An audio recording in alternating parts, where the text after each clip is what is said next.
Dan Kelsall, welcome to Beyond the Bio. Been trying to get you on the show for like a year. I know, and you had to come to me instead. I know, but it is always good to see you. So just for a bit of context, how do we know each other? So we used to work, I say work out, we both had businesses at the same place under this little kind of tyrannical cretin who tried screwing both of us over, and now he's disappeared, and I hope I never see him again. That's probably the best introduction ever to how I know someone. Yep. So Beyond the Bio, all about personal branding, Yep. and you do have a personal brand, even though we've just been talking earlier about how we hate that term. Yeah. And I would say you've built your brand on LinkedIn. Yep. And you are interesting in the sense that you are one of these people that says you don't need to post on LinkedIn all the time. Yeah. So tell us a little bit about that. I think it's like anything. I've built it on doing exactly what everyone in the corporate space doesn't do, right? So I got on LinkedIn really early.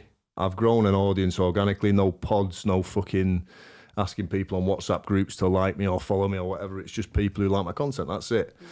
And I post when I've got something relevant to say or something that I think is gonna blow up or that's gonna get me something, right? I'm on there to build a business. I'm not there to make friends. Like I'm there to make money, and the one place that I always start, even when I'm building a business, a brand, is I look at what the competition is doing, and then I don't do that. That's always the starting point, right? And that's what I did. So I came out of a world of, like everybody does, where you're working, you think you've got to be a certain way, and you think professionalism looks a certain way and dresses a certain way, right? And it's a load of old white blokes in a boardroom slapping each other on their ass and telling each other how good golf was on Saturday. Whereas in reality, that's not how I see professional. Like, I swear, I've got tattoos. I make adverts with Hitler on them as a joke. I do some pretty mad stuff, and I've done some pretty mad stuff over the course of my career. But I do it because I know it's going to stand out, and because I believe that professionalism is about whether or not you do a good job. If you say you're going to do something, you do it, and you do it well. You don't fucking overpromise and underdeliver. And that's being professional. Doesn't matter how you dress, how you speak, how you look. Who gives a fuck, right? And the thing is, as well, is being like that. I'm a big believer in setting the right dynamic with when you're working in business with people, right? So most people go in with a cap in hand to clients. Yeah. Please, sir, can I have some more, sir? And it sets a dynamic where the client's here and you're here. Whereas I just don't believe in doing that. Like you should be on an even keel, right? As a minimum, where you're working together. But for me, if someone hires you in for your expertise, you should be here. You're the one telling them how it works and what to do. That's what they're paying you for. And if you haven't got that client dynamic, that's where a lot of businesses go wrong. So that's why I operate like I do. That's why I'm blunt. That's why I'm straight to the point. And that's what I'm there to push boundaries. And I think one of the things that I would say is who you are online should be the person that you sat in front of face to face. So for you, like that, obviously, I know you well enough to know that you on LinkedIn is how you are in real life. So I totally get that. Yeah. Thinking about LinkedIn, what's the biggest mistake that you see other people making on LinkedIn? The biggest mistake is trying to do what everyone else does. The templates work. I suppose when you start off, they can do, because it teaches you how to write in a certain way. But for me, the whole point of building a brand, right, is if the tone and the thing that you say and things that you post, if you covered up your name at the top, would people be able to say, yes, that's Sophie Milliken, that's Dan Kelsall, right? If you're not able to do that, and I can just cover up your name and that looks like any other generic post, I don't care how viral you go or, how many fucking likes you get from India or fucking Indonesia, right? You're not building a brand there. Yeah. So you want to talk about personal brands, yeah, it's a wanky term, but you want to talk about actual brand, building an actual brand. Your name needs to be distinctive with a particular type of post, a particular type of tone. And if you're not doing that, you ain't building it. You're doing it pointlessly. And I think a lot of people, when I see them joining these pods and using this templated shit and all the rest of it, all right, you're getting numbers. But they are vanity metrics, right? Totally agree. Big numbers aren't vanity metrics. If they're off the right people, it's not a vanity metric. The more numbers you get off the right people, the more business you're going to do. But just doing the same as the stuff that everyone else is doing might make you feel good because of the dopamine hit, but you ain't building a brand. I just did a post literally last week, it might be earlier this week, can't remember, about the vanity metrics, because I like it when a post does well, but actually the posts that make the money are sometimes the ones that have got the lowest level of engagement in. So we were recently promoting a writing retreat. Now that has got a very niche, small audience of people that are going to be interested in attending a writing retreat. But every time I did that post, I knew it wouldn't do very well from a likes perspective, but every time I posted about it, we sold a space. So you know, it is totally worth doing it. Exactly. So when you're posting, you know, there is a bit of a fine line between being bold and being offensive. How do you know what that is? It's a good question. See, with me, I think I lost the line a long time ago. But for me, I've got a particular type of brand. I think a lot of the concern when I work with a client is they come in and they think, is this guy just going to draw dicks on everything? The reality is, and they would be right, yeah. But the reality is you find the boundaries by continuously pushing a little bit further. The boundaries are never where you think they are. Everyone's so safe in business because they think, if I say that, or if I use the word crap, or if I use this or use that, then I'm going to put clients off, or some of my clients I've got are going to leave.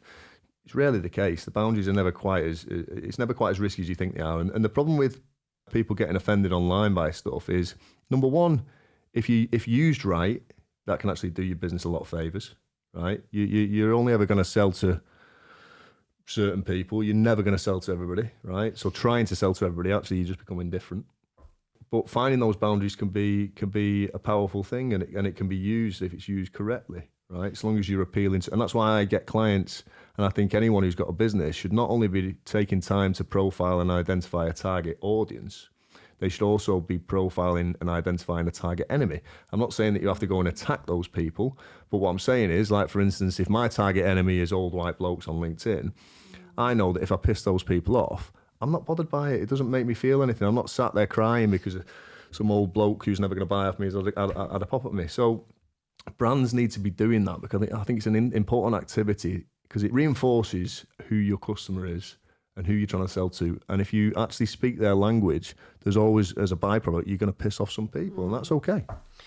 And have you ever thought, maybe I've gone too far with this one? Yeah, there's been a few I've thought I've gone too far with. I mean, I've pitched a lot of mad stuff. I was on a barge in the middle of the spree in Berlin at one point on a party for a brand called N26, who are Monzo's competitor, and they were coming over launching in the UK, and I pitched to their marketing director. I said, if you're launching in the UK, why don't you put billboards all around Monzo's offices saying German invasion imminent? So I didn't get invited back to the year after party, but you know, I've done some pretty mad stuff. I did the first CV online for Theresa May as soon as she quit. I mean, I did that within seconds.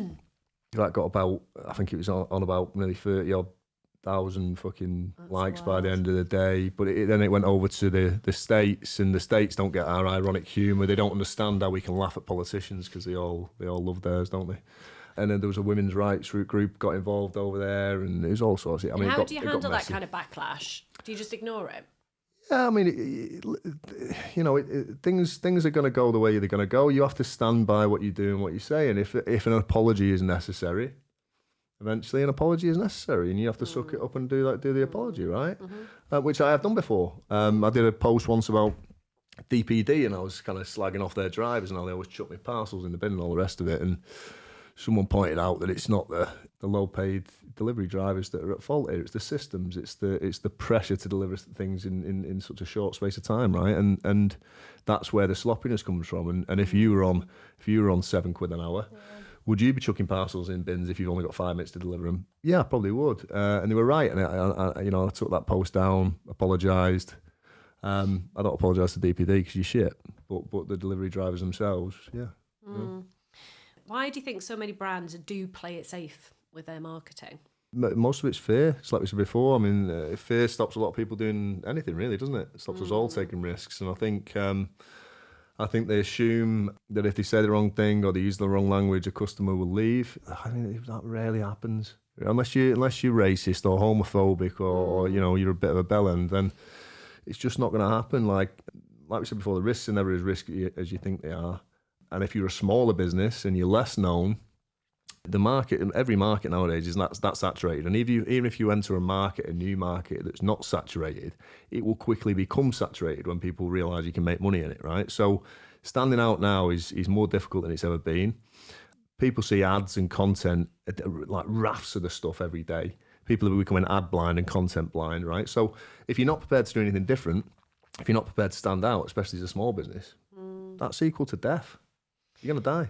So who do you think is getting it right? In terms of small businesses or big brands? Whoever you think's doing. It's a difficult one, isn't it? Because you don't see people's balance sheets. I'm not one of these people. You get a lot of marketers in the marketing community slagging off adverts, or telling you an advert is brilliant, or telling you a social media post from Ryanair or KFC is brilliant or hilarious, right? But here's my problem with that: is if you're a marketer, unless you know the results that have come from an ad campaign, unless you can see the revenue generated, unless you can see the metrics on the back of that ad campaign, how do you know it's a good piece of marketing? You've no idea. Ryanair's social media and their whole understanding of their audience is absolutely hilarious. It looks on the face of it like it's successful, but again, I don't know the company balance. I don't know how well the company's doing from those actual ad campaigns and what channels bring in the most revenue. I'm not aware of that. So as a marketer, really, I should have enough understanding and awareness of what our job is to not actually comment on it. I don't comment on whether an ad's shit or whether it's not, whether a brand's good or whether it's not. I haven't worked there. I don't know. It goes back to those vanity measures again, doesn't it? So people always do that. People go, it's such fantastic. The social media team of Duolingo are so fantastic. How do you know? Oh, because you found the tweet funny. Yeah. That's that. You're a marketer. You don't know. The only thing that matters is what the metrics are on the back of it, and you don't know that. Yeah, you're absolutely right. And that's what it's got to be about, hasn't it? Everything else is irrelevant, really. Yeah. How can smaller businesses apply your no bullshit approach to their own marketing? What can they be doing? So start off small, right? Start off small. My biggest thing if you're a small business, you can't operate like a corporate, right? It has to be strategy second. Marketing strategies are important, right? You can't just do a load of tactics and hope that it works. Marketing strategies are important, but they should be written once you've learned something. What a lot of people do in new businesses, particularly with products, they go out and they go, let's go and do a focus group, right? And I've got a problem with focus groups as well, because focus groups, if you ask people a question, they're obliged to give you an answer, right? Whether that answer's right or not, or actually how they feel, it doesn't matter. They'll just give you an answer because if they're in a room, they feel like they've got to. Whereas you need to be acting and doing campaigns and building a strategy based on behaviour. And the only way you're going to find out how an audience behaves towards your product is to test lots and lots of different ideas through ad campaigns, through content, through other means, through different channels. The more you test early on, the more things you try, the more tactics you try, the more information and data that you own, you have to build a strategy around. And that's a lot smarter than sitting in a room with your finger up your ass for 3 months, building a marketing strategy that might fail, because that whole 3 month period there, not only is it going to kill you because you're not got that much time as a startup, but it becomes a big loss making exercise if you do it that way. So test. And that goes back to taking risks as well, and having a go and doing something and taking action. Exactly. And if you're small and no one knows you anyway, if you make a mistake, in 6 months everyone's forgotten. So take the risk. Mm-hmm. What's your favourite piece of savage feedback that you've ever had? Savage feedback. Probably. I mean, I got offered out on LinkedIn once. I think you might remember this when we were in grad touch days, and it was a big scaffolder, owned a scaffolding firm, and I pissed him off with something about maternity pay. I think I'd commented on, and he offered me out and said, I'll fight you 20 grand each. And I said, I haven't got 20 grand. And he said, right, well, I'll tell you what, any amount you want, we'll meet in a gym. Both put boxing gloves on, and then I'll rip you apart with my bare hands. And I said to him, well, if you've got boxing gloves on, how are you going to rip me apart with your bare hands? To which point he called the office. But I've had a few things like that. I've had a few hairy situations where people have said they'll come and meet me and things like that, which is fine. If you're small. I haven't. No one's actually turned up yet. Still time. Dan, it's been great having you on the show. If anyone is not already following you, is LinkedIn the best place for them to find you? Yeah, LinkedIn, pub. In fact, no, I don't go pub anymore. I've got a baby. They spoil that, haven't they? Those days are gone. Those days are gone. Yeah, whatever. Just if you need help, drop me a line. I know I seem like a bellend. I'm actually quite a nice guy. I will help people out. But yeah, and then good to chat. Thanks, Dan. Thank you. Thank you for listening. If you're serious about growing your profile, take our free profile assessment quiz to see where you're at right now and get hints and tips on how to improve your score. You'll find the link to the quiz in the show notes. If you've enjoyed the episode, it would be mint if you'd subscribe, like, and leave a review. See you next Monday.